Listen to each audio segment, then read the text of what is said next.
David Muir, ABC's World News Tonight, America's most watched newscast. Now streaming same day with all the breaking news of the day on Disney+.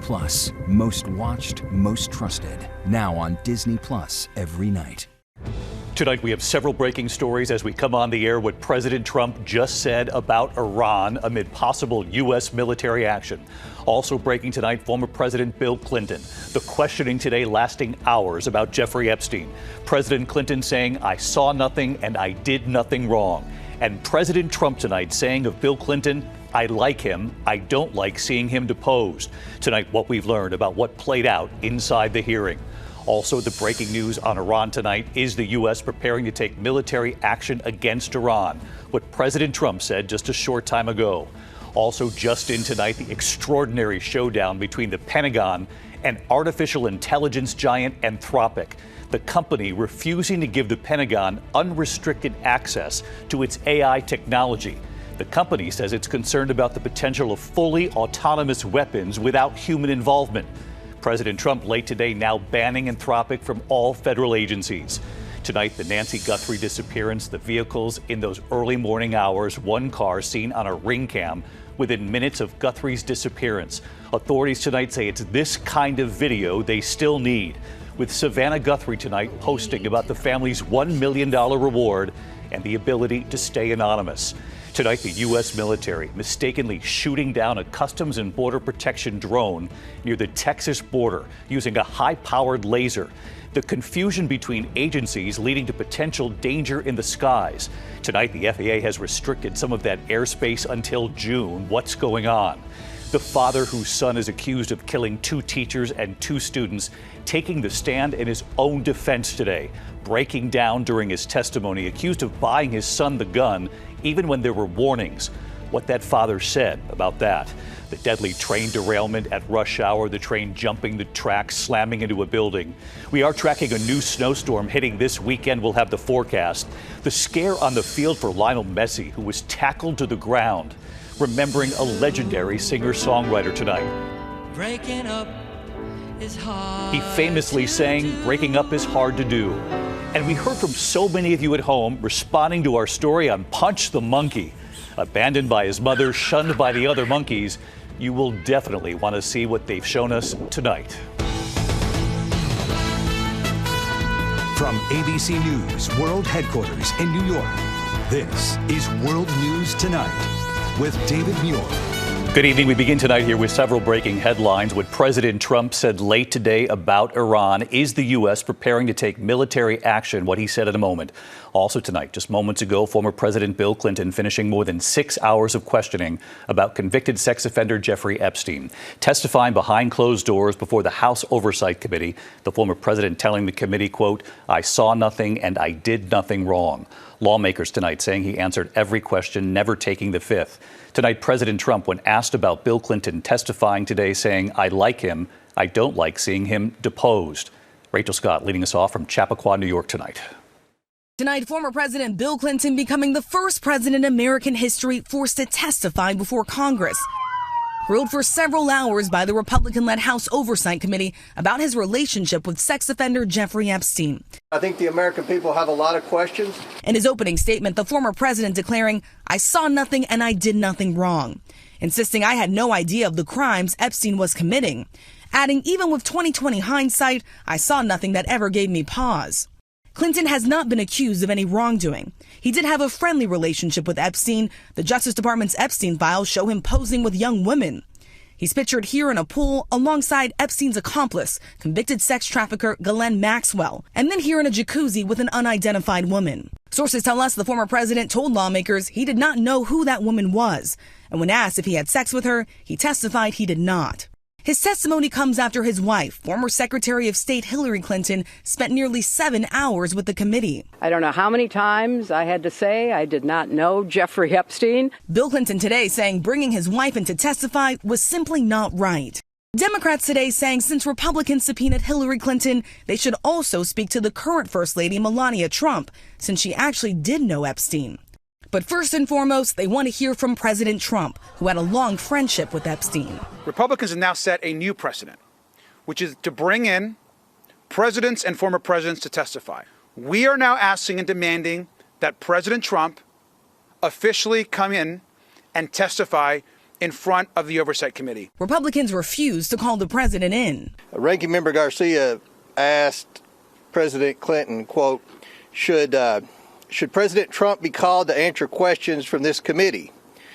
And President Clinton said, that's for you to decide.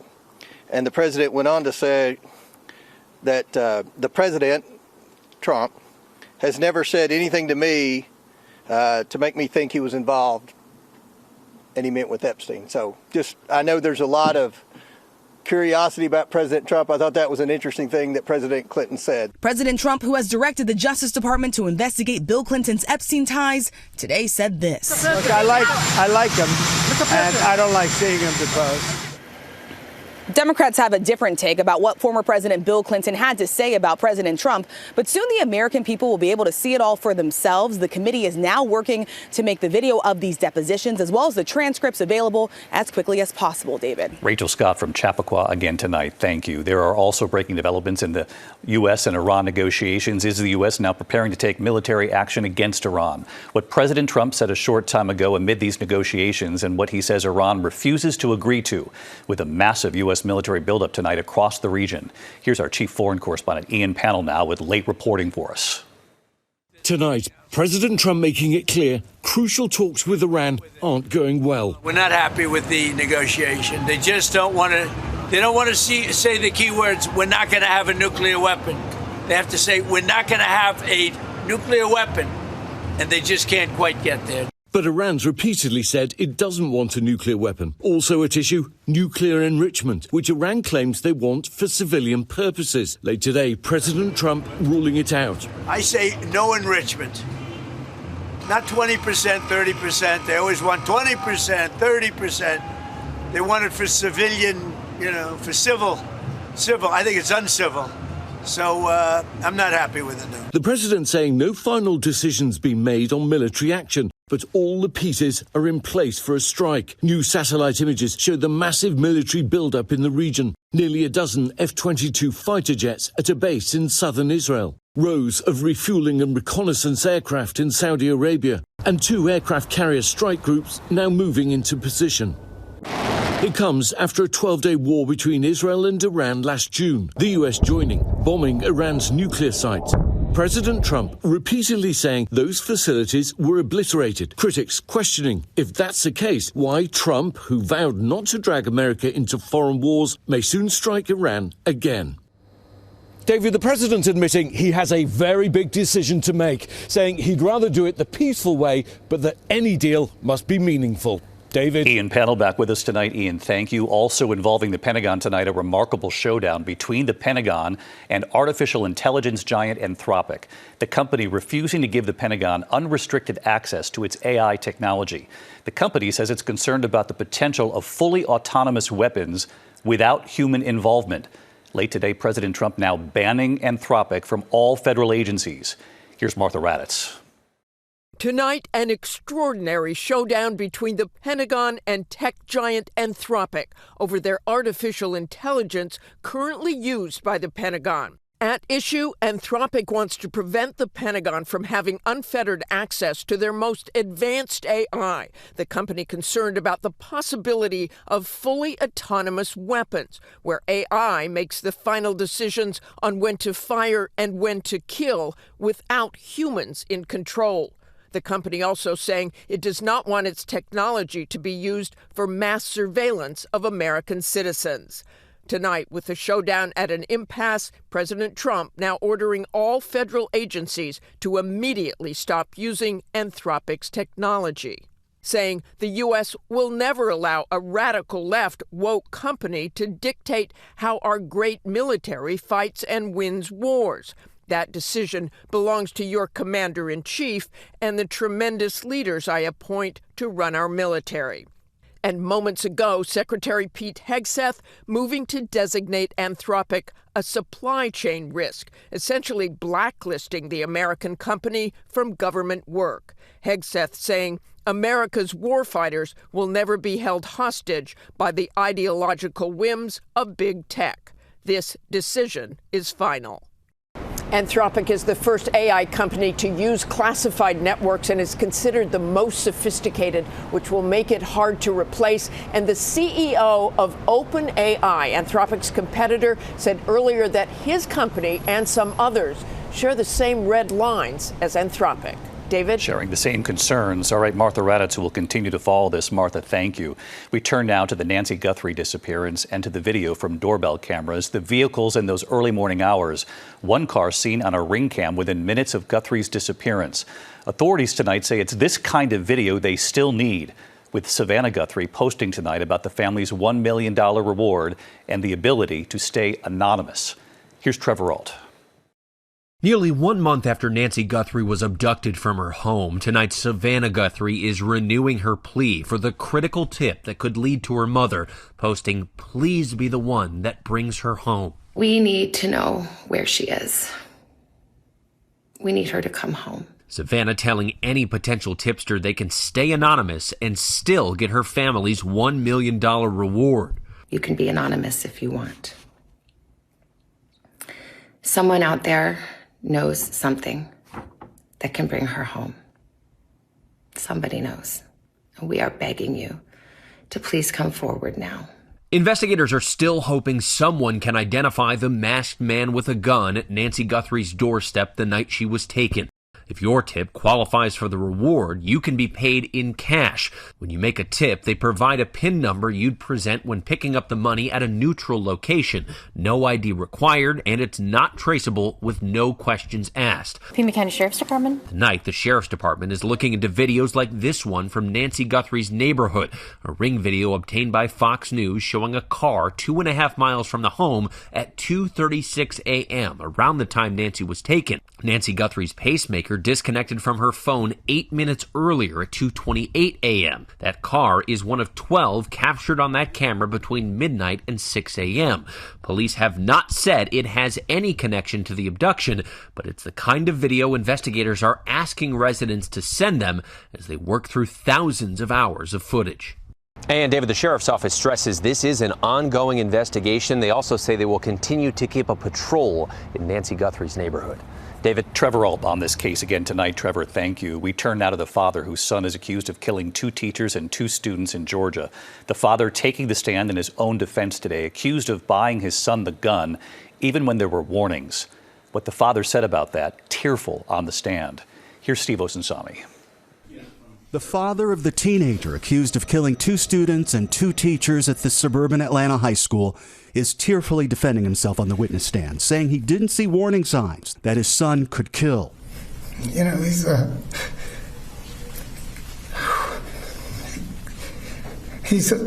a good kid.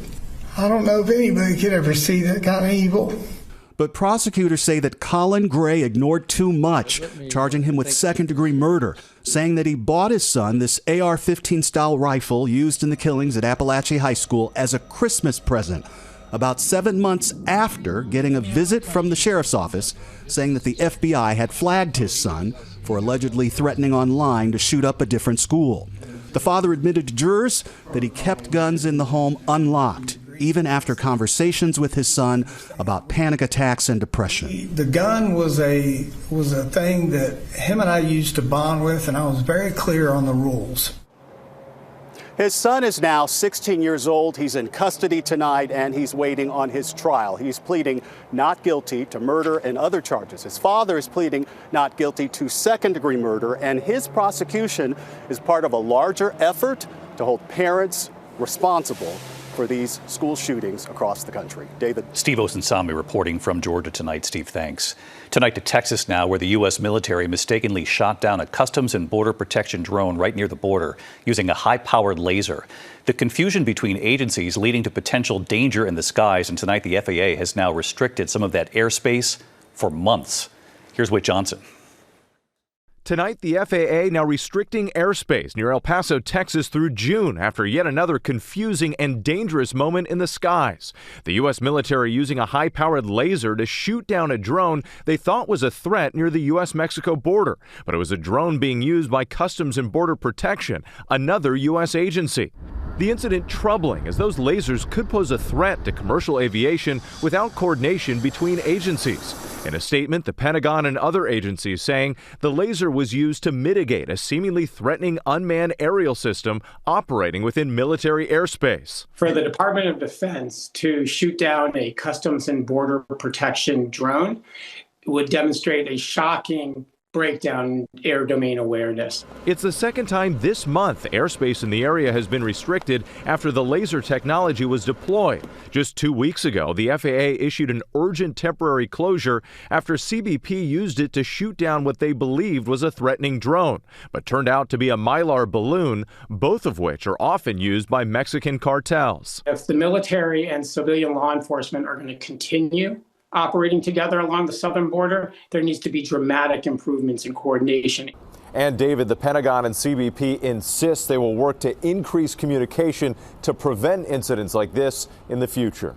David. Whit Johnson with us here tonight. Whit, thank you. When we come back, remembering a famous singer who famously declared breaking up is hard to do. Also, more news ahead tonight, the horrific images, the deadly tram derailment at rush hour, that tram jumping the tracks, slamming into a building. We'll have more on this in a moment. Also, the worker trapped in the mud, the hours-long rescue, and how they were able to finally get him out.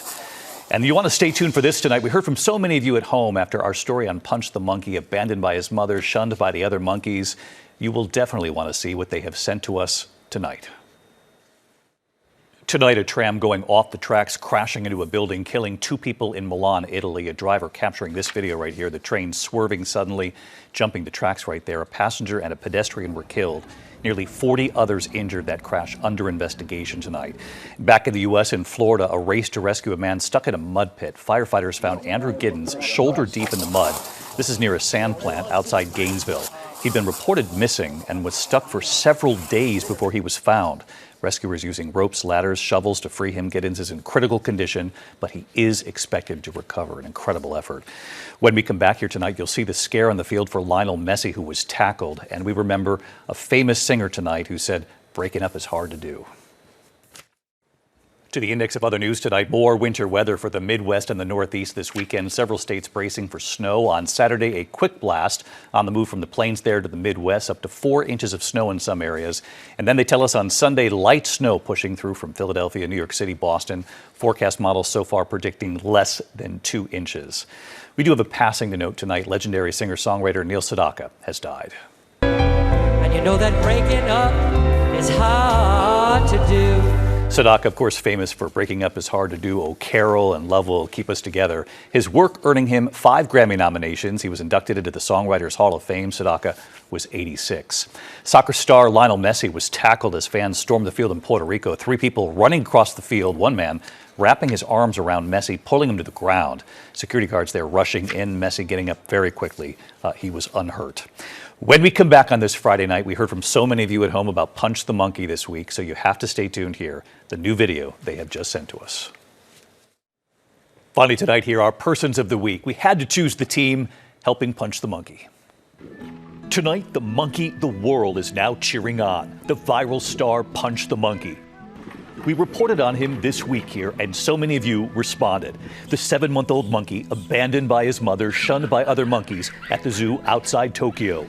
Zookeepers giving the lonely monkey a stuffed orangutan from IKEA in hopes of comforting him and to help him build his confidence. The images of Punch then cuddling and dragging that stuffed animal everywhere, going viral. This week, the zoo so encouraged by his progress, Punch going from clinging onto his care team during mealtime to this. The promising signs of bonding, his fellow primates grooming him. Sitting with the adult monkeys, side by side on the rocks. And tonight here, the new images of Punch. There he is on the left, embracing, hugging an adult monkey before standing up, climbing onto its back, and hitching a ride.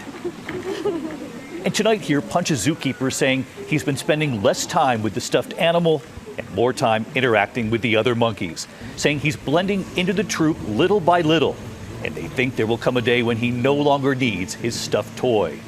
Tonight, his care team rooting him on, and so are we. And so we choose the team at the Ichikawa City Zoo and Punch the Monkey. Good night. David Muir, the most trusted anchor in America, the most watched anchor in America. Thank you for making World News Tonight with David Muir the #1 newscast in America.